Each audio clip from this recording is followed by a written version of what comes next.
All right, ETM Hotep. Just want to welcome everyone to Friday Freestyle session with the Seshu Medew Netcher. Rini Wujau Meneb Irimaat, and I'm here tonight with Sanu E, my brothers Sean and June. So if you all want to, you know, introduce yourselves real quick, and then we're gonna jump right into the freestyle. ETM Hotel, welcome and peace, everybody. It's your brother June. Thanks for tuning in. I hope you enjoy the show and leave with satisfaction. Hotel. ETM Hotel, Renee Sean. I'd like to welcome everyone for tuning in for this freestyle. Enjoy the show. All right.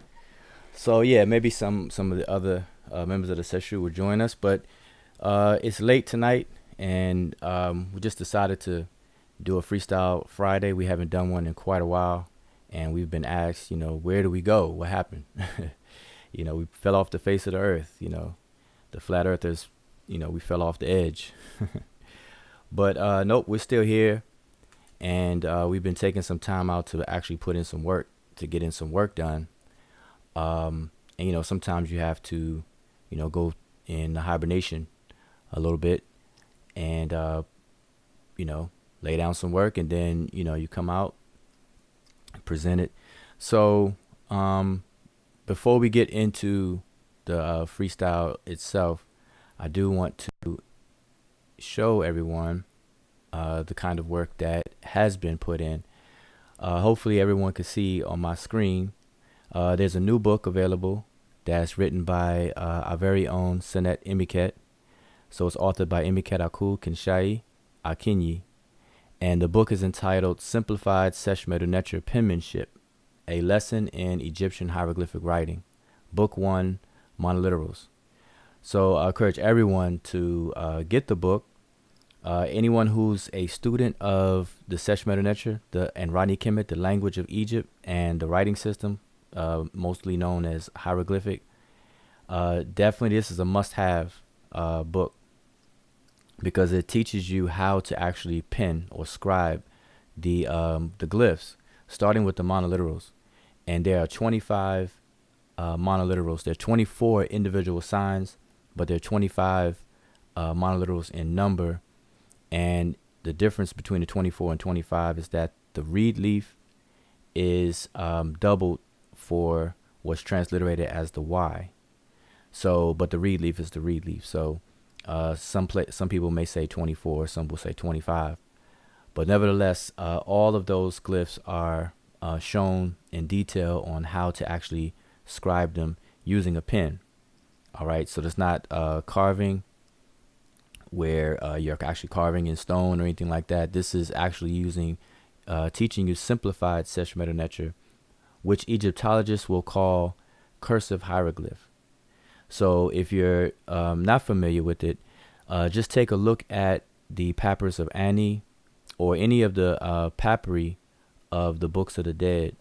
Look at the actual papyri itself, pictures of them, and you'll see that style of the glyphs is what Egyptologists will call cursive hieroglyphs. And this is what we're calling simplified Sesh Medew Netcher. And so this is what this book is about. All right. It's 130 pages. It's in full color, and it's 8.5 by 11. So it's a regular size book, about the size of the dimensions of a sheet of paper, and like I said, it's full color, and it's showing you how to draw it with the different strokes and the angles of the strokes, and they're in numerical order. So it tells you the directions in which the strokes are written or drawn. All right. So it's an excellent book. It just came out. Actually, it's hot off the press as of yesterday, actually. So support the sister, very own Sonet Emykhet, and support yourself in learning. All right. It's something that we all going to practice. And in the future, near future, we will have classes where that particular book is going to be used as a text guide in actual interactive online classes on how to pen, uh, all right. And then later on, so if you notice, the book says it's book 1, Monoliterals, which means there's going to be a book 2, a book 3, and so on, because there are quite a bit of glyphs to learn how to write. So starting with the monoliterals, which are the essentials, those are the ones that you'll see the most. All right. And they're called monoliterals because they represent one consonant, and the word mono meaning one. And some people may refer to it as uniliterals. And the word uni also indicates one. So these are glyphs that indicate that represent one single consonant. And then obviously you have biliterals and you have triliterals. All right. So in the future, the other series of the books will get into those, and also grouping, on how to group the actual and write words themselves, because this is just simply the monoliterals. All right. And once you learn how to draw the different glyphs, or write or scribe the different glyphs, and you are proficient on grouping them, then you'll get into pattern recognition and actually writing the words out in the groups that they were commonly seen and attested in ancient Kemet. All right. So anyway, that's the kind of work that is done, around here among the Seshu, and we take this pretty serious. We deal with ancient Kemet, its culture, language, everything related to it. But there's a whole lot to learn. There's a whole lot that we still don't know. There's a lot that we can know that's available. It just takes time to really wrap your mind around so much information. And then there's things that have yet to be discovered, because Kemet itself, what's interesting is that I often ask people this question, what's the purpose of mummification? And the common answer is that for preservation. They mummified the bodies for preservation. Now, for what is a different conversation, but we all can agree that the mummification process resulted in the preservation of the deceased. Well, likewise, ancient Kemet itself, by nature, by the forces of nature and everything, has been mummified itself. The whole entire kingdom of ancient Egypt, or Kemet, has been mummified in the sands over there in Africa today. So this is why there's a plethora of different artifacts that can continually be dug up, new grave sites being found all the time. Tombs are found fully intact. Some of them may have been damaged from, in ancient times or more recent historical times, or whatever the case is, but still the kingdom itself has been pretty much mummified. And so this is why the information is so plentiful. So there's a lot to learn, and there's still a lot to still be discovered, because there are things that just haven't been found yet or dug up yet, but there's a lot that has. And what has been dug up and found, it's just vast, spread out in different museums, different books. People wrote about it, done surveys, just cataloging all of this stuff. You have artifacts in the basements of museums that's not even on display. They don't have enough room. And I'm sure if you probably seen some articles where they would say something to the effect that a certain statue or certain artifact was found, let's say in 1890 or 1910, and then the artifact was lost, and then it was found recently in 2016 or something. But where it was found was in the museum itself. So they have so many things that it can even get lost while it's in your possession. It's like losing your keys or losing something in your house. Okay, it's in the house somewhere, but it's lost because you got so many things laying around. So likewise, this is what happens with inside these museums. So I say that to say it's a lot to learn, and we take it serious, and we are just on this journey together, all right, as a group. But okay, so now, So yeah, Sanjun and Sean, y'all got any opening comments? Anything you want to speak about before we share this picture?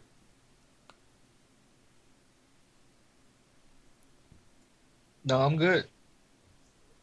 Okay. All right. So we are going to jump right into the freestyle. So Sean, if you could share your share the picture, and I'll make sure that it's shared out to the world here. All right. So hopefully that could be seen on YouTube side for those who will be watching this video. All right. And I believe it's now showing. Yep. All right.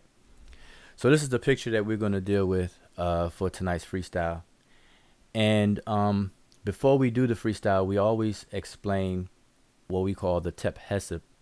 And the Tep Hesip is a Rodney Kemet phrase, ancient Egyptian phrase, that means correct method.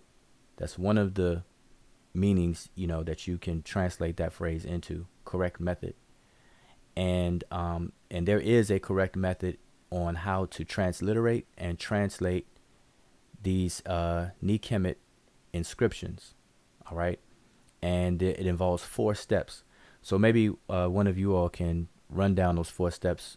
Just give what those 4 steps are, Sunjun or Sunshan.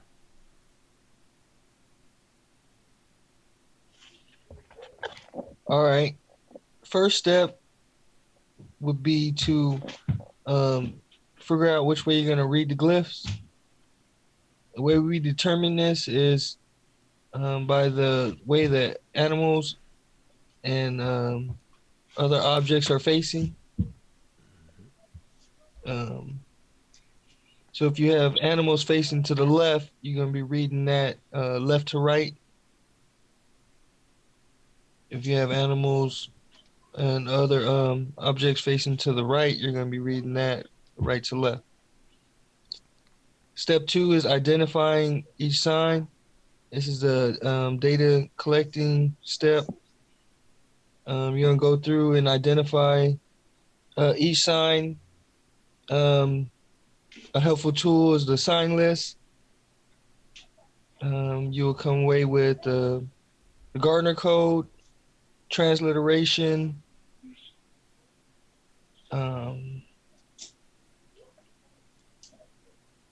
so you can gather all your information on that step. Step 3 is grouping the signs into words. A helpful tool in this step is the dictionary. Step 4 is coming away with the sensible translation, basically using all the information from the previous steps to help you come away with the sensible translation. All right, Ekir, that's excellent, and I hope everyone understands that. And like I said, we've done Freestyle Fridays in the past, quite a whole lot of Freestyle Fridays. We've been missing in action for the past few weeks, as I said, but we started the Freestyle Friday as a fun exercise to really gauge where we are in our proficiency. And we do it online to share with the audience, the public, so that the public could chime in and also participate and also adopt it in their studies. Because basically, the reason why we call it freestyle is the same way what they would refer to as freestyle hip hop or freestyle lyrics, where you just grab a mic and you listen to a beat and you just say what's on your mind. You put it together in your mind right there on the spot in real time. So basically, we've adopted the same thing. So instead, with these inscriptions, we don't use the dictionaries and we don't use the sign list, which is a way to evaluate our knowledge, what we have, in our what we've memorized or have learned. So it's basically a proficiency self-examination, but done in a fun way. All right, because anything that we have a problem with, we know that we could later look it up, look in the sign list or look in the dictionaries, and come up with a full translation. Because nobody's expected to memorize and know every single glyph of every single word within a language that is not in living use today. So it's not something that we would practice and or make use of outside of our study environment, at least not yet. We hope to do that in the future by reviving speech communities where we're actually speaking the language, but that's going to come later. And it takes this kind of work that we're doing now that's laying the groundwork and the foundation for that very project. All right, so just keep that in mind too. Okay, so now with the steps being explained, so let's start with step one. Now, because we want to kind of be quick for this session, we're going to do from the left hand, from the far left. We want to do that next column from the left. So, in other words, let me ask this question, Sunshan. How many directions of glyphs do you see in all? Like just by looking at the whole picture. Directions, it's two different directions. Well, you said the whole the whole picture. That means we got to take count the ones we can see. But in this instance, what we're going to be reading would be we have some that's facing left and some facing right, Mm-hmm. and Okay. Right. um, we got a lot going on. Okay. All right. So yeah. All right. Good. And as Sunjun said, we make that determination by looking at the directions of the birds. The birds are the easiest to kind of pull out fast, but you have others. So it's the birds, it's the animal body parts, human body parts, and so on. Any glyph that has a direction to them. And note that there are some glyphs that have no directional indication. So for example, the Ankh. The Ankh is not facing left or right. You know, there's no direction to that. The canonical loaf that looks like a pyramid that you see has no direction to that.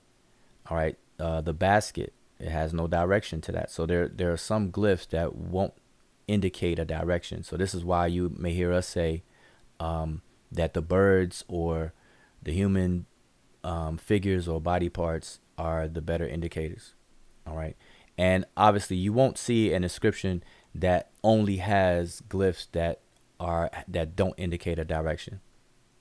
All right, unless you're just looking at one glyph out of a whole entire inscription, then you should be good. You shouldn't have to worry about that.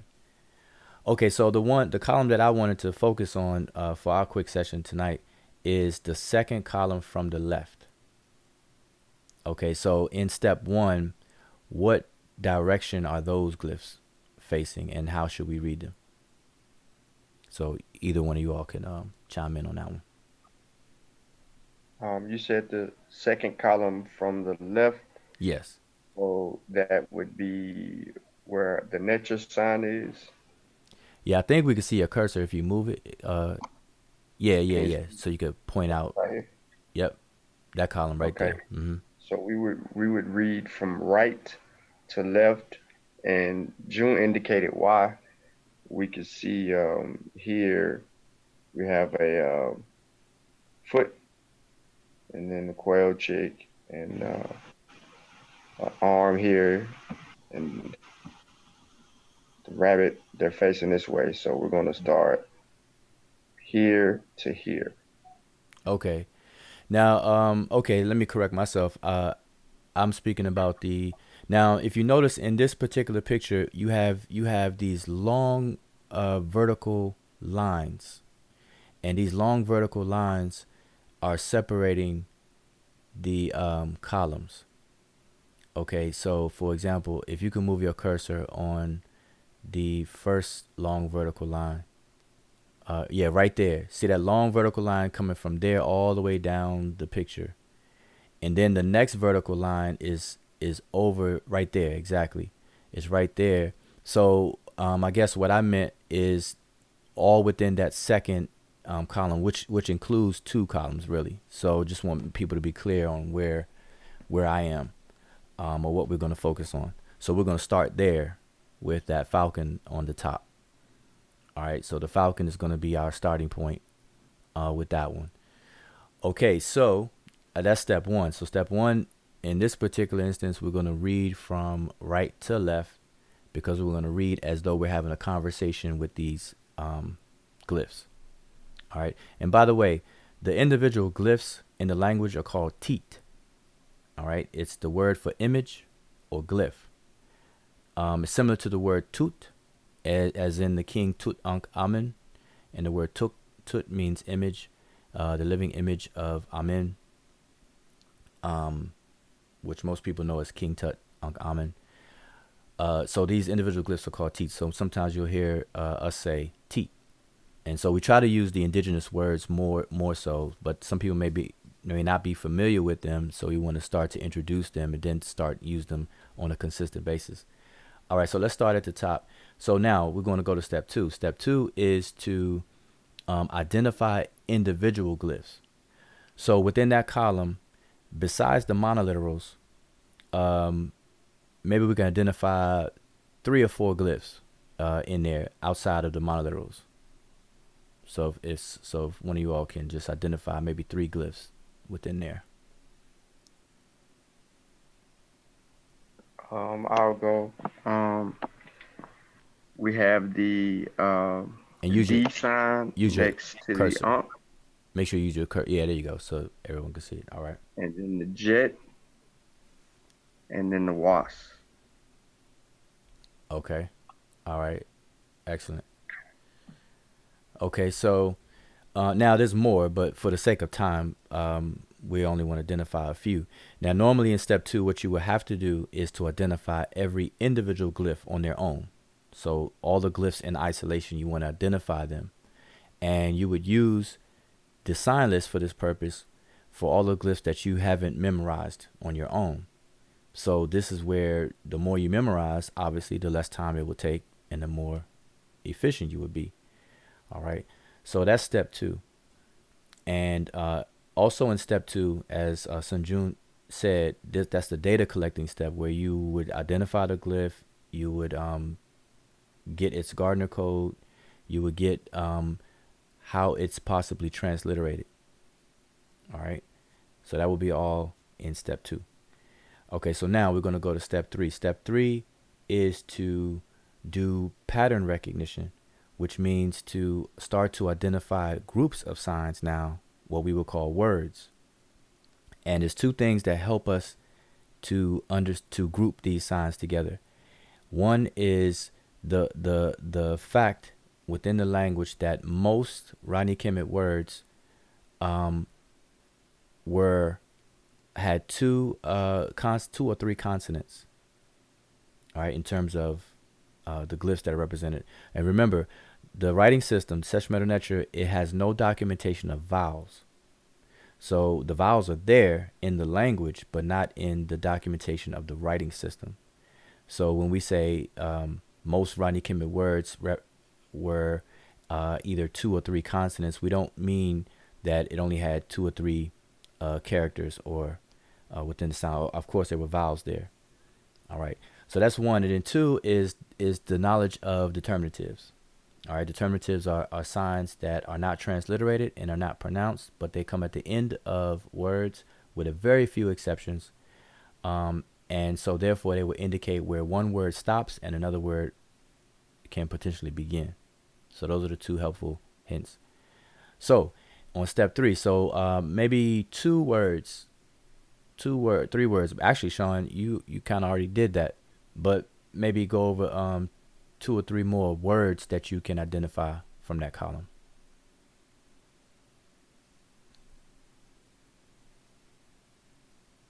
Okay. 2 or 3 words. Well, I did kind of didn't. Well, we have the what we always see together often would be the Netcher Nef. Well, yeah, Netcher Nefer Neb. So it would be basically in reverse. It would be Nefer Netcher, like good God, and then Lord, and then you would see something that comes behind that. Okay, so point to which word is what, because so that I want people to be able to follow along with This what you're saying. this one would be Nefer. Mm-hmm. This would be Netcher. Mm-hmm. So this would be what some would say. We would say good, and then we would say either divine or God, and then this basket here would say Lord. All right. Okay. Okay. Excellent. Okay. So basically, the point of step three is to identify words. All right. And of course, step four and final step is to take those words that you were able to identify and then come away with a sensible translation. And the thing about translation is that when you're moving from, now, first of all, what is translation? Translating is the act of taking the meaning from a source language and bringing that meaning over into a target language. And when you do that, there's very rarely instances where there's a one for one swap. Okay, so there has to be some kind of reasoning, logic, and creativity in translating.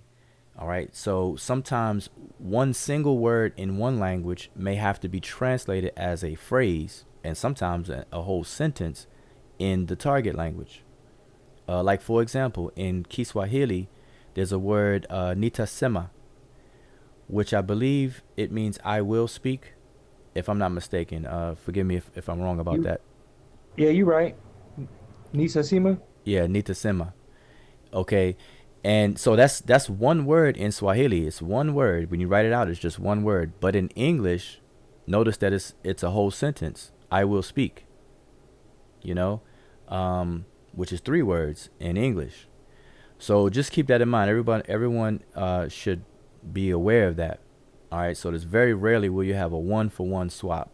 So therefore, translations by different translators may be slightly different from one another. But the one thing that we can count on is the transliteration. If every transliterator use the same transliteration system, then your transliteration should be identical. All right, it's only with translations that it'd be slightly off, slightly different, but it would still have the same ballpark meaning. You know, it shouldn't be like you shouldn't say apples when you mean oranges and things like that. Okay, so the example I always use is the word for queen. Hemet Nasut is can be translated as royal wife. It could be translated as wife of the king, or it could be translated as one word queen. All right, and those are three different ways of doing it, but it all comes down to the same thing. Okay, so that's step three and step four kind of together. So all right, so with all of that stuff in mind, let's kind of walk through that this column that we have right here. These two columns in one really, and start there at the top and work our way down. So I'll begin at that first part because really what you're looking at, and the more you do this, the more that you're just going to recognize different combinations of glyphs and what they are and stuff like that. So the first thing that jumps out to me is that this is the Heru name of a particular king. And how I know that is because of the falcon that's perched on top of what's called a sorek, that rectangle glyph that has glyphs within it. So the rectangle glyph is a palace facade at the bottom, and then it has glyphs in between the falcon and that palace facade, and so that contains the Heru name of the king. All right. So we have Ankh-Mesut, which would be the name here within this surek. So we have Heru Ankh-Mesut as the Heru name of this particular king. And then moving on down, we should see another group of glyphs that's be familiar with us. So maybe Sunjun or Sean, you can do that Yeah, next group. I can do it. Can I stop right here? I recognize some that I had went over before. But I have under what you stated, we all know this, which would be Nusut Biti, Lord of the Two Lands. And inside of the Chanute, we would have Kepakara. And then what we said earlier, which would be the Nefer Netcher, Nefer Netcher. And then this is one word underneath it, which is Lord of Action, which is like a, what is it? Eret Ket. Mm-hmm. Okay, excellent. Eker. Um, Excellent. So we have the Heru name, Uncle Mesut, and then we have the Nisud Biti name of the king. And the Nisud Biti name of the king is the throne name. That's the name that the king gets when they appear on the throne, or they take the throne, or they become enthroned. All right. So in this case, as you said, it's Kepri Ra within the Shenu. And then you have the Nefer Netcher, Neb Eret Ket.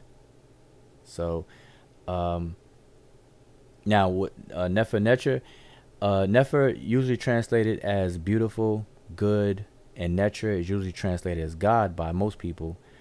But it's a deeper meaning than that, than just God, because God is a very ambiguous word. You can have a whole 8-hour conversation with people just on the word God. All right, so we're definitely not gonna get into that tonight. But in this instance, it's together that combination will come away with something along the lines of perfect divinity. All right, somebody who is reaching perfection, or perfection, perfect divinity, because the word nefer also means perfect, beautiful, good, perfect, and things like that. And then neb eret ket is the word eret is the feminine form of the word to do. Um, the verb ir, which means to do, but eret is that which is done. So it's doings, the doings, like as in a noun. And then we have ket, which is the word for things. So Neb Eret Ket is the Lord or Master of doing things. And so what that means in the culture would be that the king was the Hem Netcher. You don't see that here, but that's what the role of the king is, the Hem Netcher, the highest priest. And being that the king was the master of rituals. So Neb Eret Ket is a way of saying the master or lord of rituals, of doing things, not just anything, but the important things, which were rituals. All right. So that's where we are so far. So and then we can keep going down. So Sun June, if you could just pick up, I guess do the rest from there down to the bottom of that column.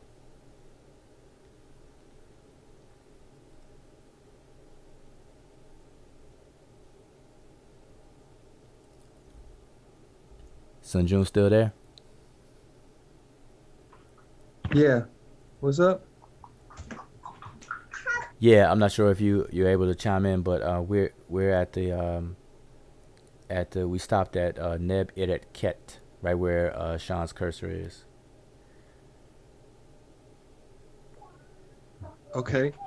So yeah, if you could pick up right there and just go from there down to the bottom of that column. Okay. We have the first symbol. Once again, we're reading from right to left because we have the glyphs facing. We have the leg down below facing to the right. So the first glyph we have is a biliteral D Mm-hmm. for to give. To the left of that, we have the Ankh, which is a triliteral, transliterated ANX uh, for life. Below that, we have the what is called the Jed pillar, Mm-hmm. transliterated capital D, small d. Mm-hmm. For stability. To the left of that, We have the was scepter. Excuse me one second. Uh, Sunshine, is it possible to zoom in and it still be a little clearer? You can zoom in a little bit more. the Uh, transliteration. okay, about right there is good. If it's still clear, yeah. I guess that'll work. Okay, I'm sorry. Just move it up. Move it up, Sean. The was scepter transliterated W, capital A S. Underneath that, we have the basket with no handle. Mm-hmm. That would be transliterated NB, the biliteral for all, meaning all. Below that, we have um, the next grouping is be the three glyphs. The first one is a folded cloth. After that, we have the water ripples, and then underneath the water ripple, we have the leg. Um, each one working as well, actually, yeah, those are all monoliterals. Transliterated together, S and B, Seneb for health. Below that, we have Sun, N5, transliterated RA for Ra. To the left of that, we have the milk jug, a biliteral, transliterated MI for meaning like or as.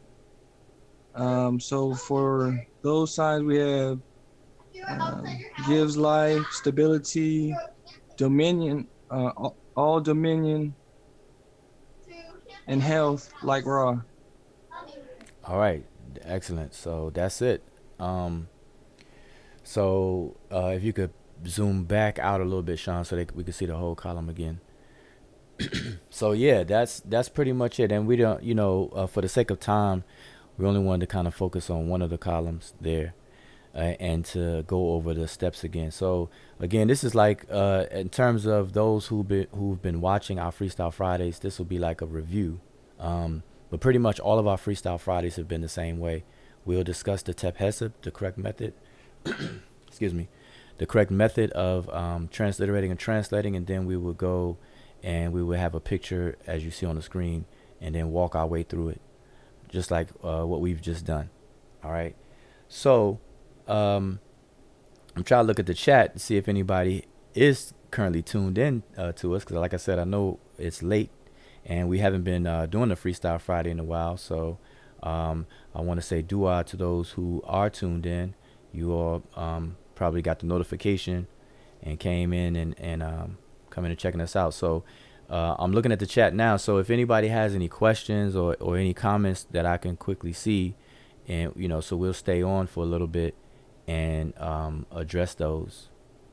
All right. So yeah, by any means, type in any question or comments that you have now, and I know that there's a slight delay, so I will buy us some time until I see some questions pop up. And while I'm buying some time, let's see, what else can we say about this particular picture. So again, we see that now, if you look at the bottom of the picture, you see three figures there. And so what most people do is that because they don't study the language and they may not know what the glyphs mean and what the words are and things like that, a lot of times the glyphs are ignored. They're only looked at as beautiful pictures. A lot of people will look at these inscriptions and say, oh, it's real pretty. The Egyptians did their thing. The Egyptians are very artistic and all that. But they won't take time out to study and read it. So what a lot of people will do is they'll look at the figures or the different scenes, often called vignettes. And so, and then they'll just try to interpret whatever they see. They'll just interpret it any kind of way without looking at the text. And we always stress that you can't separate the text from the figures or the vignettes or the pictures parts, the the pictorial representations of these things. You have to look at the text. It's like looking at um a magazine or a book and just looking at the picture on the page but ignoring all of the text around it that's actually explaining what's going on. Remember, pictures in books, they usually emphasize or you know deal directly with whatever it is you're reading. So this is no different. All right, so we have to definitely understand that. But now, based on just the column that we've read, we can see that the glyphs are facing to the right. And there's only one figure at the bottom that's facing to the right. The other two figures at the bottom are facing to the left. So the glyphs that are above those two figures are also facing to the left. So the glyphs that are facing to the right pertains to the figure on the bottom that's facing to the right. So that is the particular king.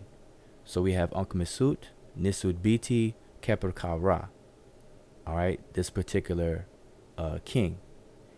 And his Sarah name is not shown, which is the name that we would be more familiar with in terms of knowing which king this king is. The kings, like when we say King Tut or King Tut Ankh Amen or Ramses or Seti the First or Amenhotep, Jehudi Mes or Thutmose, Hatshepsut, all these different kings' names that we are familiar with, those are the Sarah names.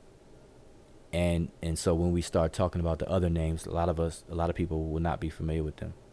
All right. If I say Ma'at Kara, most people won't know who that is. They won't know that that's Hatshepsut. All right. If I say Wasem Ma'at Ra Satepen Ra, they won't know that that's Ramses the second. You know. So keep that in mind as well. But that figure on the left-hand side at the bottom is the king. Now, to find out who that middle figure is, maybe Sanshan or Sunjun, if you go up in that column right above there that's facing to the left, we have a very, very prominent formula that starts that off. And we know that right after the formula is a name. So we'll know who that is right there. So did either one of you know who that is?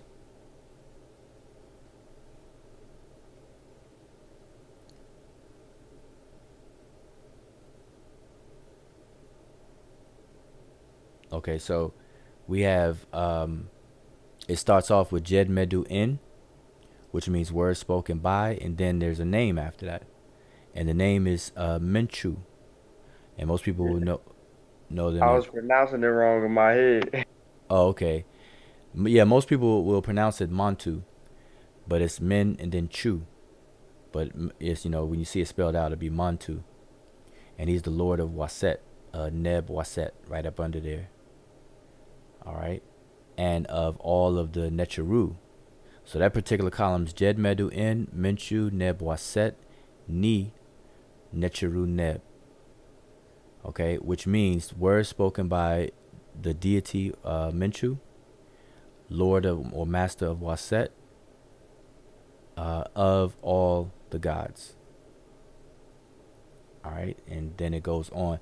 But so we know that is Menchu right there in the middle. And then go to the next column where it starts off with Jed Medu In, and you'll find out who that is. The third figure is. So what does that say?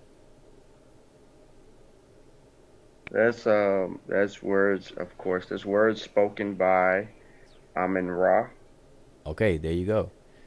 So He's also Lord of all the gods. okay, and so that last figure is Amen Ra. The Netcher Amen Ra, you have the Netcher Menchu, and then you have the Nisut Biti Kepra Ra. All right, so those are the three figures there, and we can clearly see what's going on in this scene. So I was trying to buy some time to see what's going on in the chat. So we see, I want to say Hotep to everybody in the chat. We got Sonet Lisa, Master Khalik, Mac Tip, Crankston Cooper. Matter of fact, Crankston Cooper, Hotep, I know you have just registered for the class, so I know I will be seeing you very, very soon in the beginner's class. So Look forward to that. And everything we went over tonight, you will definitely learn in the class. All right, so don't even sweat it. Christopher Withers, and trying to scroll, see who else joined us. But yeah, just say shout out to everybody who joined us. I don't want to miss anybody. Khalil Mixon, Hotep. All right, so yeah, I was trying to see if any questions, comments. So let me see, make sure I didn't miss anything. Oh yeah, you said you didn't get a notification. You just looked up. Yeah. Well, hey, welcome. Let's see. Words spoken by. Okay, Christopher Withers, Hotep Bujao. Could you speak on the Diary of Mary? No, I won't be able to do that tonight. I'm not prepared to speak anything too much on that. So I apologize for that, brother Christopher. Alexander Davenport, I believe 95% in no spooky stuff. With that being said, did the Remish write about dreams that come true? I mean, exact dreams to the color of the clothes and exact words being spoken. Did they discuss it? No, let me start where you started in spooky stuff. A lot of times that we talk about spook, we mention spooky or spookism and things like that. I'm gonna tell you, a lot of people when they say it and try to categorize things as spooky, it's really due to a misunderstanding or a lack of understanding on something. And it's almost like the relationship that magicians have with magic, and then the regular layperson have with magic. And so I say that because when a magician performs magic on stage, whatever the magician is doing, to the magician himself, him or herself, it's not magic. It's simply science.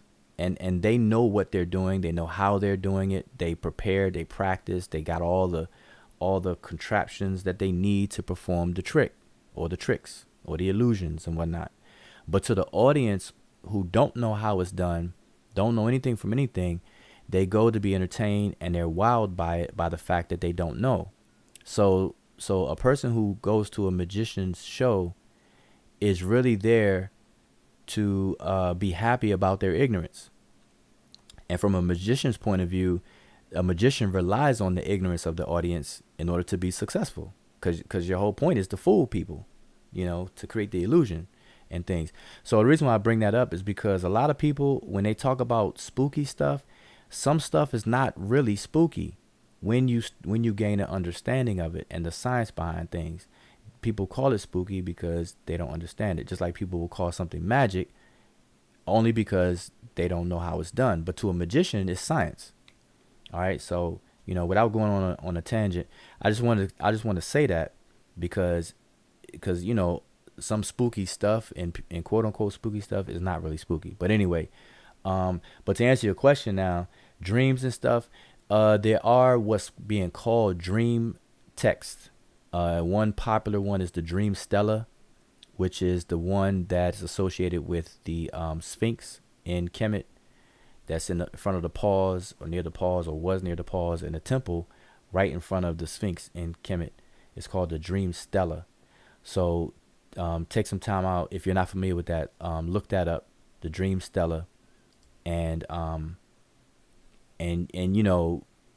get some more information about that particular stella. But now the ancient Remich or the ancient Egyptians themselves, they didn't call it the Dream Stella. All right, but it's discussing events that take place in what's being called a dream and so on. So look into that and get some more information on that. So I'm just passing that to you, not really to answer the you asking me, did they talk about the color of clothes to exact words being spoken. Now within these different texts, they are speaking about very, very detailed things, things that are taking place, where people are going and what's going on. So if you're asking me, Did they dream it beforehand and then it can't come true, as in what people are calling a prophecy, like the prediction of the future and stuff like that? Then that's a whole totally different. That's a totally different. Well, not totally, but that's a longer conversation. All right, so tonight I don't want to get into any lengthy conversations, but I just do offer you that particular stela. It's called the Dream Stela. Matter of fact, if you Google the Dream Stela, the one I'm talking about in particular is the one that's near the Sphinx. It's located at the temple in front of the Sphinx in Kemet. And read up on that, and you'll get some insight from there. All right, and then you have the prophecy of Nefertiti. Sorry, not Nefertari, but Neferti. You have the prophecy of Neferti. Look into that as well. All right, that's a popular text. Actually, that's a very popular text. So read that. Read up on that. All right, so to keep going, and mind you, Sunshine of June, yeah, if you have any comments, feel free to just jump on in. But I'm just want to handle a couple of these comments, and then we can wrap it up. So, as a matter of fact, let me put this back on the screen. In the meantime, we're talking, because we kind of dealt with the with that picture already. So let's get back to the comments. Again, on the screen that you all see, again, it's a brand new book, hot off the press. It was just published yesterday. It was just made available yesterday. All right, so it's available on Amazon.com, entitled Simplified Sesh Medew Netcher Penmanship, A Lesson in Egyptian Hieroglyphic Writing, Book 1, Monoliterals. It was authored by our sonette, our own sister, Emykhet, Akhu, Kinshaye, Akinyi. All right. And she's not with us right now tonight. Of course, I would have her kind of break it down a little bit. So maybe we'll do that in the near future. But in the meantime, support support her and support yourself, because it's a very, very good book. It's 130 pages thick. It's 8.5 by 11, full color. It's showing you how to actually scribe the monoliterals. And that's book 1. And there's future books are going to show how to scribe more glyphs and then group glyphs into words. And this is going to be very useful, because in the future, our goal, one of our goals, is to revive the language as a spoken language in speech communities. All right. And so and that would be dealing with pronunciation that people get mixed up for translations or decipherment and things like that. All right. Also on the screen, you have the beginner's book, and you have the rebuttal book to Professor Walter Williams. And people are really sleeping on that book, the rebuttal book to Professor Walter Williams. If you get that book, that's all you need to address the question of the decipherment, whether the hieroglyphs have been deciphered or not. It would just end that conversation. People are sleeping on the book or pretending that it doesn't exist, because the conversation just keeps lingering, and it's really no what do you call it? It's not rocket science. It's not a conversation that's needs to keep coming up. It's a question that's been settled for over 150 years. All right. But anyway, so yeah. So I just wanted to make sure everyone's aware of those things. So y'all support. So if you know anybody who's interested in the language and the culture, make sure you introduce them to the books, or get them as a gift for people. Buy it and give it to them, or whatever the case is. All right. So let me see. Let me go down. Teams win. Absolutely right. Got both books. Have to read the beginner's book several times. Okay. Yeah. If you have any question now, mind you, I'm about to start a new class group, a beginner's class group. Right now, I have a class group going on with 11 students from Uganda. So I have a class group right now. That's an international class group with 11 people who live in Uganda. And we are in our 6th week, and they're doing very, very well. And I call it the bridge in the gap, because us over here, in the diaspora are linking with Africans on the continent, and we're talking about Kemet. We're talking about the language. They're learning the language, and you'd be surprised at, people are right there. Uganda is south, pretty a little further south of Kemet, right near Kenya, Tanzania, and everything. Pretty much right there at the start of the Nile. Um, at the beginning of the Nile. But the traditions that they still practice over there and things, you can kind of see, they can kind of make a connection with the things that we talk about in ancient Kemet directly from the text. So it's amazing. So it's really good. So that's what I have going on right now, a class group. But I'm going to start a new class group this week coming with some people. So if you're interested, or somebody's interested, have them register on the website or email, contact me, however, and so they can get in on this class group. All right. And I set the class groups up based on availability. And that's been proven to be a very hard challenge for me, to kind of group people together based on their availability, whether they're available on Wednesdays, what time and everything like that, because the class is 12 weeks. So, but anyway, definitely put the word out there. And let's see, what are the comments? Don't forget, like the show. Yes, like the show. Okay, we probably sleep on it because we don't have a problem with it. Yeah, I mean, most people don't have. Most people know, but it's good to know. It's good. It's good information. See, in the rebuttal book, it explains how the writing system works, not just with Sesh Medew Netcher, but writing systems period. Like I'll give you all an example, and this probably be one of the last things. With the claim that the Egyptian hieroglyphs have not been deciphered and never will be deciphered and whatnot, they put forth one of the underlying questions is that how can you put how can you assign a sound to a symbol? Now, on the surface, when you first hear that, you may say, ooh, that's a good question. Oh, that's deep. I haven't thought about that. But as you say it, we do it every day, all day. Like, I'm looking at the chat right now. Everybody's typing in the language of English, but you're typing using characters that are based on the Roman script, the Roman alphabet. All right. Now, all you have to do is ask somebody to read what you type out loud. And obviously you have assigned, or we have all assigned and used sounds and mapped them to these symbols.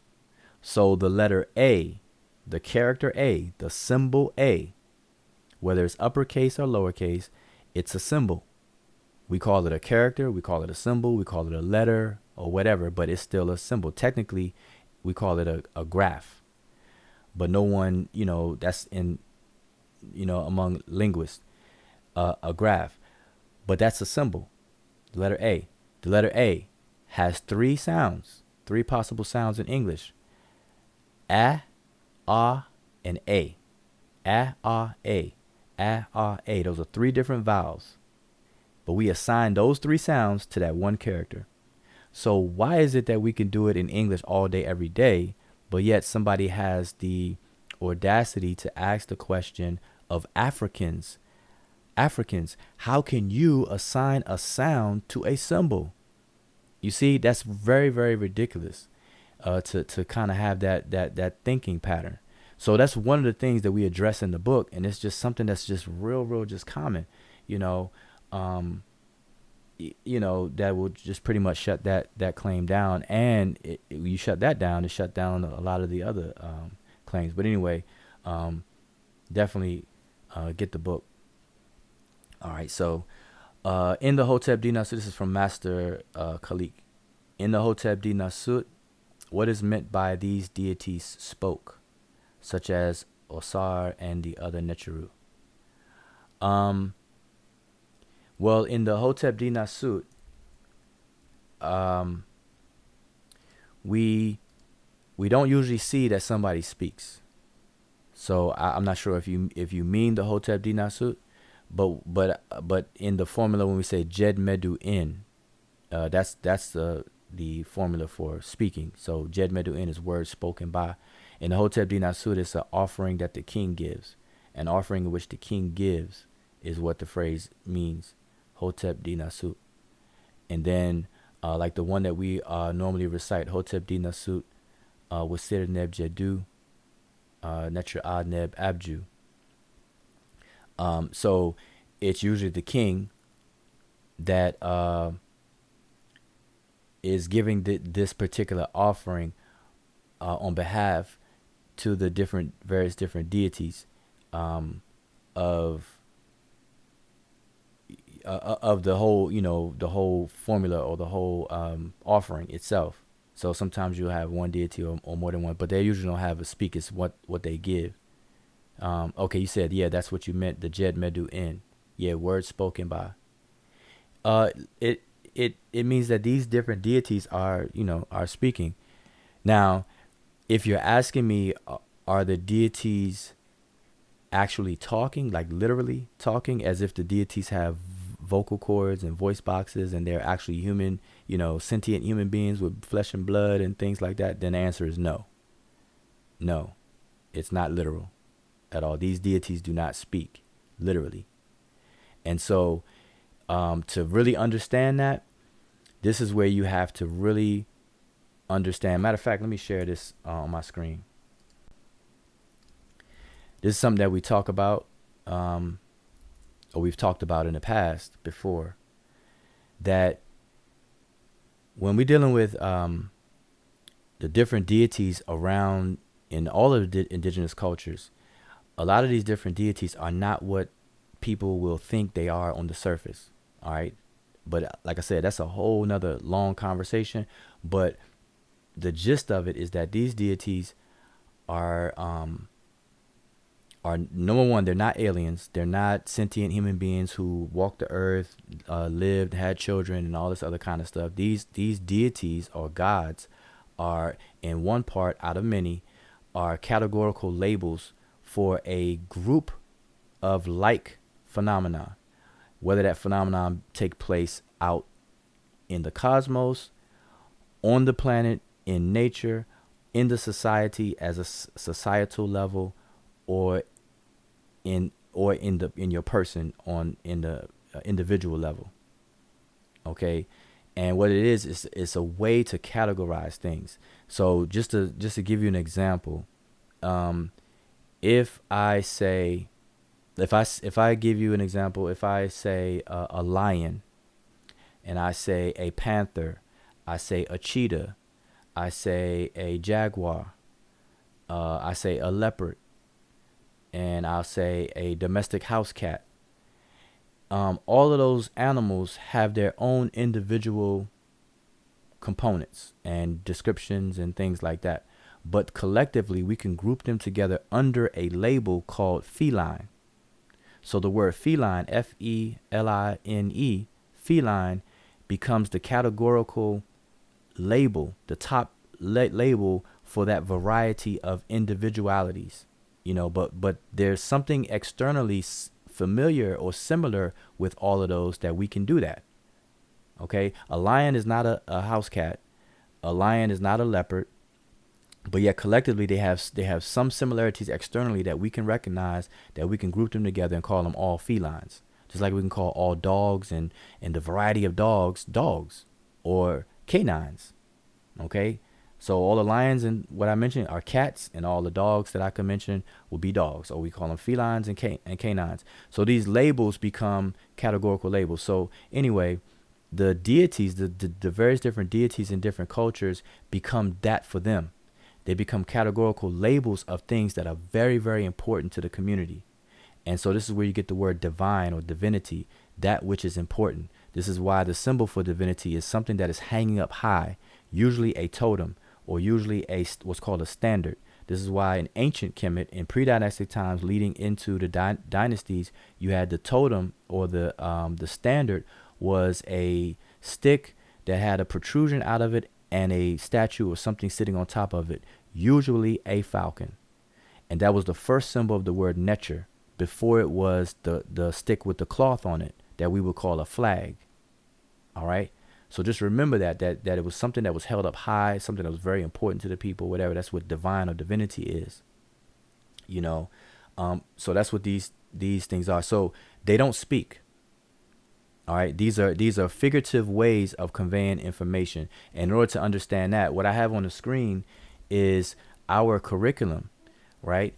And in the curriculum, the reason why I'm showing this is because we have 3 levels: level 1, 2, and 3, and they coincide with the seasons. All right, and within each level, there's 3 stages. And level 1, stage 1 is the beginner's level of learning the writing system. All right. Stage 2 of level 1 is the Hieroglyphic grammar and penmanship. So Sonnet Emykhet has published the penmanship book, so people need to jump on that because that's stage 2. Along with that would be Hieroglyphic grammar.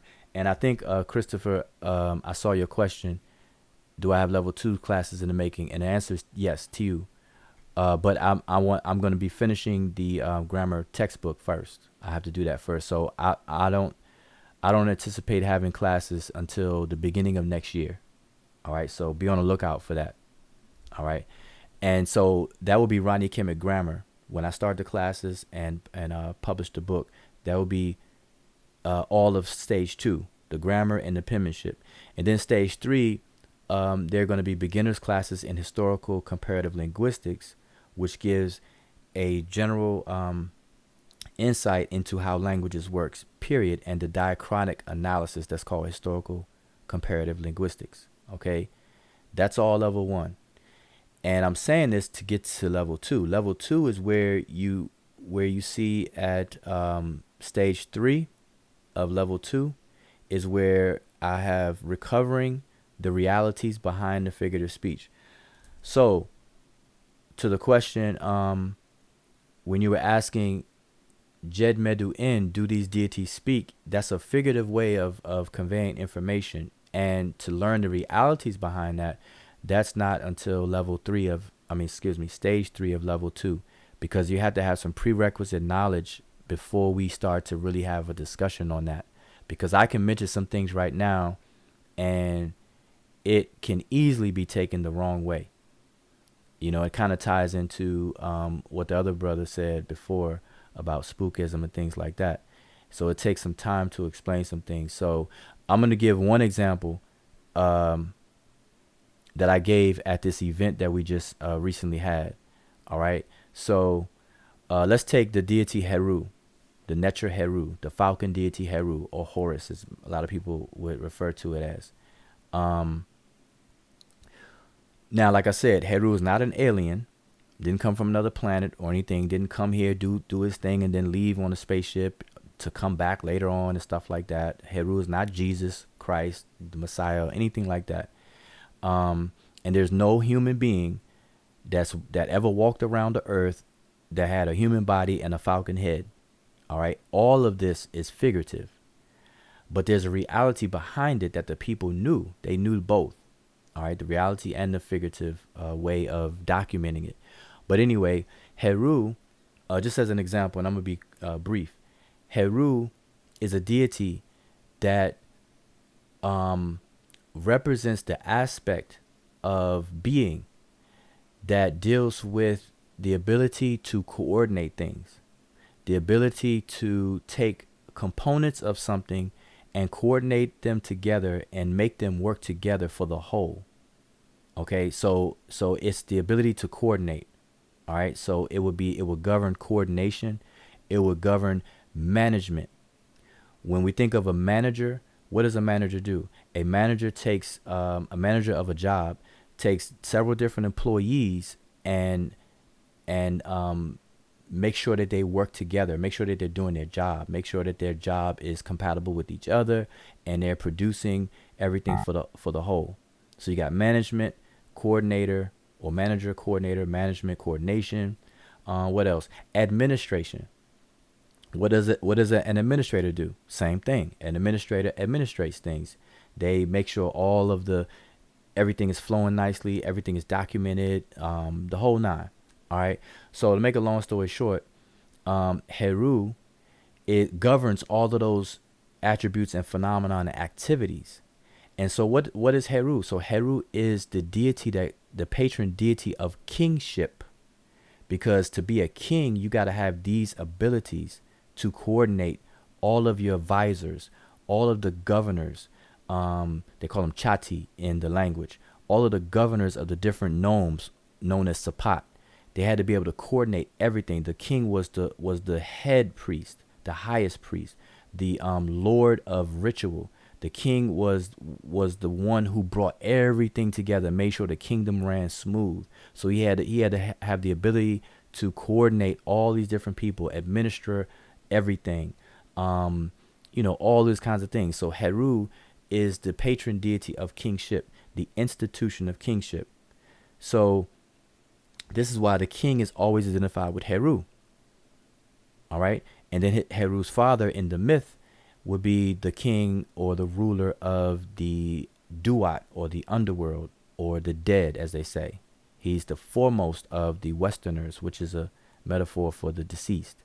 So you have those two things going on. And also what Heru represents is the conscious decision and activities, whereas Wasir would represent the unconscious decisions and activities, called the Duat, the underworld, aka the subconscious, the things that happen behind your back that you are unaware of but is a part of you. For instance, when you eat food, you consciously, which will be the Heru part, so to speak, and I'm only giving this very, very short example. Hopefully nobody be confused or take this the wrong way. But when you eat food, you consciously decide what you're going to eat, when you're going to cook it, when you eat, how you're going to fix it, how you're going to prepare it, spice it all up, put it in the oven, put it, cook it, fry it, whatever the case is. You consciously do all that stuff. You consciously use a fork and knife, chop up your food, eat your food. You're consciously aware and purposefully doing those things. But once that food gets inside your digestive system, guess what? The digestive process itself, you have no control over. You have no conscious, purposeful control over that. You're not aware of the control of the digestion. The what do you call it? Hydrochloric acid in your stomach that's breaking down the food, turning it into chyme, and then releasing. Then your pancreas secreting this and doing that, and then it's going into your small intestines, and how the nutrients are going into the bloodstream, and all this kind of things. You are not aware of that process, of the details of that process, in terms of control. All right, but it's a part of you, and it's taking place in your physical body, and it's a part of your being.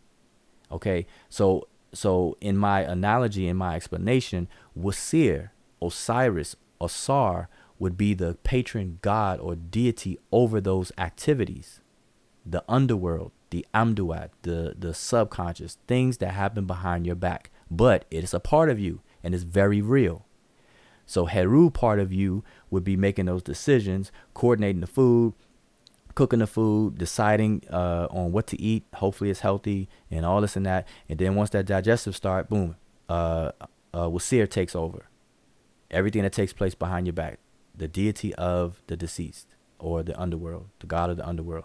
Anyway, so I'm just giving you those figurative examples to show you how the Africans did this. All right. And this is very real. It's nothing spooky about it. It's very, very scientific, very, very practical, very real. All right. It's just that when people mistake and try to take these things literal is where the problem comes in. All right. But I just want to show you that quick example of how these deities operate on various different levels. So on a societal level, on a level of society, Heru represent kingship, the governing of a large mass group of people. On a personal, individual level, Heru represent your ability to govern yourself, your choices, your will. What do you choose to do? Do you choose to do that which is beneficial to you, or do you choose to do things that are not beneficial to you? And then you judge yourself every day. It's called the Runu Paret Em Heru, which is the so-called Book of the Dead. When you get judged in that scene, you notice that there's a heart on the scale and then there's a feather on the other tray of the scale. The heart is not literally being weighed, because everyone knows that a heart, whether it comes from an animal or a human, weighs more than a feather. So the heart is symbolic, it's metaphoric or figurative for the will, your mind, your choice, the ability to choose. Did you choose things that were productive in accordance to ma'at, that which is right and straight and true, or not? If not, then you'll be consumed by amut. If so, you'll be deemed makeru, true of voice. That means that what you say, you mean what you say, and you say what you mean. And your words and your deeds are true. All right? That, always remember that. And you judge yourself every single day, every single night. That's why it says, Runu Peret Im Heru, come forth by day, every day, and by night, Gere, every night, not just when you die. This is something that's done daily for the living. And people mistake that. People think the Book of the Dead was for the dead. How? I mean, think about it. What dead person do you know that can read books? You know what I'm saying? So anyway, I don't want to get too long-winded, but just keep all that stuff in mind. But I'm telling you, all this stuff is the kind of things that we discuss on level two, but at stage 3 of level 2. These kind of things we get into real detail. And see, this is when you get into initiatory systems. And so this is why we are erecting and creating an institution, an actual institution of initiation, to where these things can be explained in a very, very methodical and step-by-step way, to where there's no confusion. Nobody's going to be claiming that this is pseudo or spooky or spookism. There's no time for that, and you can't do that, because I can tell you, the example I just gave you, there's no denying that. There's no denying what I just said. It's just that people don't understand how figurative language works. And so this is something that we get into. All right. So hopefully that's understood. But like I said, I don't even know how long we've been on. How long have we been on here? We've been on, an hour and 23 minutes. All right, so we'll go another 7 minutes, making a nice even hour and a half. So June and Sean, I know I've been hogging the mic. Yeah, y'all got any comments or anything to say, by all means.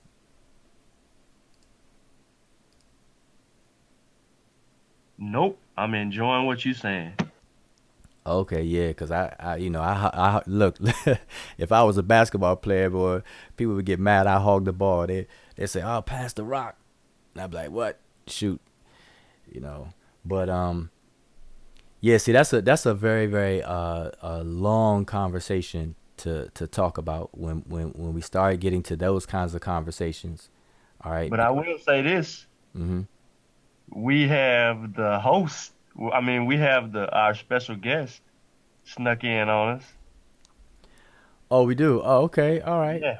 All right. So yeah, we have Son at Emykhet. I don't know if you are available to say any words. I had the book showing. I gave the proper intro to the book and mentioned it. Gave a little synopsis of the book and everything like that, and for people to support and all that good stuff. But since you're here, it'd probably be better for you to kind of speak a little bit on it, briefly, if you don't mind, if you can.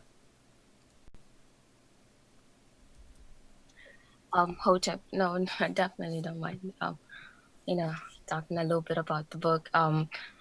It is focused on teaching you how to scribe, and the first installment is on focused on the monoliterals, but there's not just the monoliterals. I think the very first section of the book is heavy on just trying to get the technique of penmanship straight, because there's a lot that coming into scribing that one has to learn, and obviously going by today, where we don't get to use I don't know if most people actually have gone through using fountain pen through schools or anything like that, but just getting the technique straight. So the book focuses a lot on really the method and the technique of proper penmanship, and also goes into what is writing and what is drawing. So all of that have to be clear on, and then we get into scribing. So whatever it is that you're going to be scribing, whether it's the monoliterals, whether it's just phrases and text, all the techniques that I mentioned in this first installment is something that you're going to be using a lot of. And And then then you have the monoliterals, and the style of script that is being used in this book is Simplified Sesh Medew Netcher, and that is the kind of style that you find in Peret Emykhet, which what is known as the Book of the Dead, and it's a good script to use for writing because it's fast, and it's simple. It's easy to grasp. So, and that's what writing or scribing should be all about. So that I think that's why I really, really thought that it would be good to kind of learn that. And on top of that, it kind of helps as well also with knowing how to read most of the stuff. I remember when we kind of started out and we had gone into freestyling, and we were, freestyling on the different, inscriptions. And then when would get to the Book of the Dead, it was a little bit difficult to get used to the kind of, glyphs that are being used. And those are really important to know, that kind of, that kind of style of writing. And, and because it's also close to what is known as Sesh Medew Netcher, which is what other people know as hieratic. And because most of the texts that you're going to find are also in that kind of style of writing. So it's the quicker we get to learning all this the scripts, the better for us. So so I just figured that it would be good to start with that kind of with that style, because obviously also it is a handwritten style. So you're not trying to write like somebody else will be sculpting, on a wall. So so I think I think it's good, and it's fun, and it's very, very, very clear. The illustrations are very clear on the book. So I don't want to go on and on and on about it, but get the book, and and then at least then we'd like to hear what you think about the book. Right now, that's just what I think about the book. I know more, it hasn't been out there shipping yet, but I think I really like to know what everybody else will be thinking about it. So if you've already shared it and the links and all that, please get the book. And it is going to be very important. You can't be just reading stuff. If you want to read, you have to be able to read, and you have to be able to write. So Exactly. Well, yeah. that's excellent. It's good to hear directly from you, and the fact that as the author, you are available, and that's another thing, that a lot of times that a lot of us will buy books from the bookstores or order them online and stuff like that, but we won't have access to the authors, so to speak. They're very, very hard to contact because they're not like approachable for a lot of the books that we read. I mean, and I'm not saying that's a bad thing, but we are definitely blessed to be able to have access to any of the authors that write any of these books that we utilize and read and purchase and things like that. So me myself, I try to make myself available. I always ask people, I tell people, hey, I look forward to your questions and feedback, comments, or whatever the case is, critiques, comments, feedback, the good, the bad, the ugly, whatever, because as a writer or author, that's one thing that you have to be open to, is criticism and praise, both sides of things, because it helps you grow, you know. So I know what you mean, and I also know that you like anticipating, seeing, okay, well, what do other people think, and that's a experience in and of itself. So um, Yeah. it's good. I just hope that when it comes in the mail, everybody get it, and if you get it in the mail, check it out, let us know that you got it, and if you don't mind, take a picture with the book to pass the word, let other people know that, hey, this is something to get, you got it, and pass the word along. Yep. Yes, definitely. Feedback is everything, and obviously, I think at some point we'll just arrange. In the meantime, for anybody who might have any questions and all of that, definitely arrange some meetup for that, to go over anything that is, that they might have questions about, but make sure you get the book. And, I'm going to be checking on who's not writing, who can write the Medew Netcher. Yeah. Well, that's good. So I hope everyone looks forward to that. The book is available on Amazon.com. All you have to do is look up the title. Just type in Sesh Medew Netcher, and it'll come right up. Type the author's name. It's on that Emykhet, Akhu, Kinshaye, Akinyi.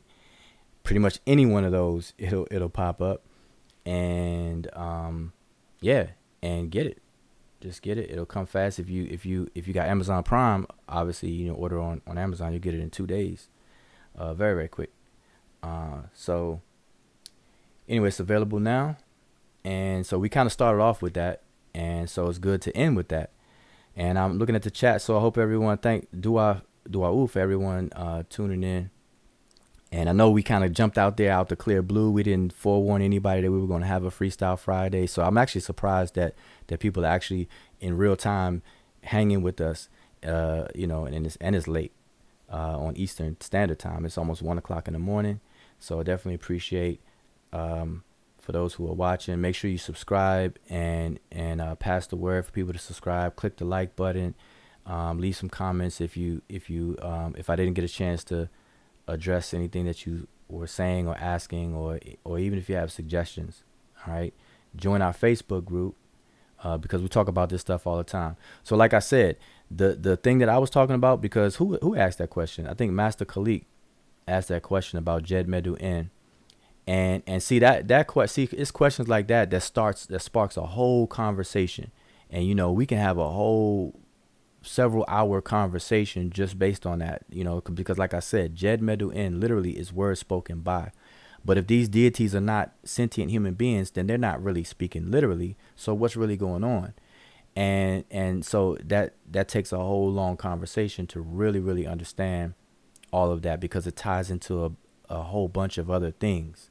What does it mean to worship a deity, a Netcher and stuff? Because like in the example I gave, Heru represents, in one of many aspects, the qualities of your being that's responsible for your will, your ability to choose, your ability to administrate, your ability to coordinate, consciously do these things.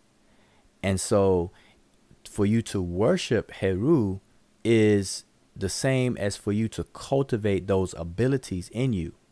You purposely cultivating those abilities in you is the same as you actively worshiping this God. But it's not a spooky thing.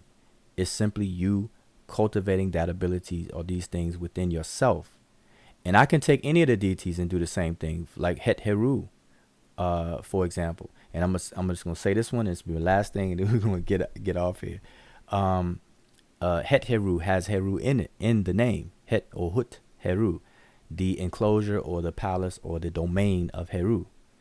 So if Het Heru, but Het Heru is represented as a female figure in the tradition, and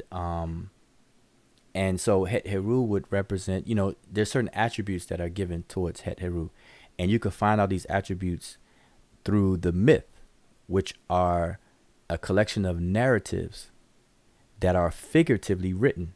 So it's a bunch of figurative documentation that's collected as a myth, and they're linked together where they show familial relationships, where you have the wife of this and the son, daughter, so on. So like Geb, like Shu and Tefnut gave birth to Geb and Nut, who gave birth to Wasir, Osset, and so on and so forth. They're not human beings that actually gave birth or anything like that. They're just showing the connection, the closeness of the connection between all of these different things. But Het Heru, to give a similar example of how I did with Heru, Het Heru on the personal level would represent our ability, or the ability in our being, to take the external qualities of things, of individual things, and see the connection and see the similarities. So in the example I gave with the animals, if you take a lion, a tiger, a cheetah, a jaguar, all that stuff, we can see that they're individually different, but we can see some external similarity to allow us to group them together. that is a phenomenon that will be under the domain or governance of Het Heru. And I'm gonna tell you something very, very simple and very, very practical. Let's take the picture that y'all are looking at on the screen. The fact that you can identify these 3 books on the screen or these pictures on the screen is a phenomenon that will be governed by Het Heru.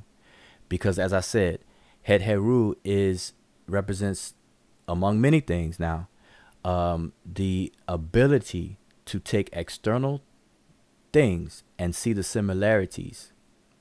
It's a core congregating activity, and that's what a picture is. Anybody who does graphic work or picture work, a photographer, especially nowadays with all of the digital graphic work, you know that pictures are pixels, and so each pixel is a color. And the closer the pixel are, and the change of color will create blends and gradients and things like that. But every single every single pixel is an individual color. And so the Het Heru aspect of our being allows us to see these individual pixels and to group them together to form an image. So Het Heru is the deity or the goddess of imagery, of imagination, of sensuality, of joy, because the domain of Heru, your will, is what governs your happiness, your joy, your real joy. And so this is why she is associated with the with all of those aspects of festivals and happiness, joy, merriment, and things like that. All right. So anyway, I don't want to go too far over the head with that. So that's just another example using another deity. And so, yeah, so you see, Khalik, you see how these conversations can go. But anyway, I just want to kind of close out. And again, I want to thank everybody for tuning in, and tune in next time. So we kind of came out the blue with this Freestyle Friday, but we're going to try to pick back up and do them and give some forewarning next time so that we can have a nice crowd, interactive crowd. But yeah, spread the word, pass this video around, and hopefully everybody enjoyed it. And if anybody got any questions who watches this afterwards, leave comments. All right. So, yeah, with that, I will close out with our intro. So I would say, Shemem Hotep.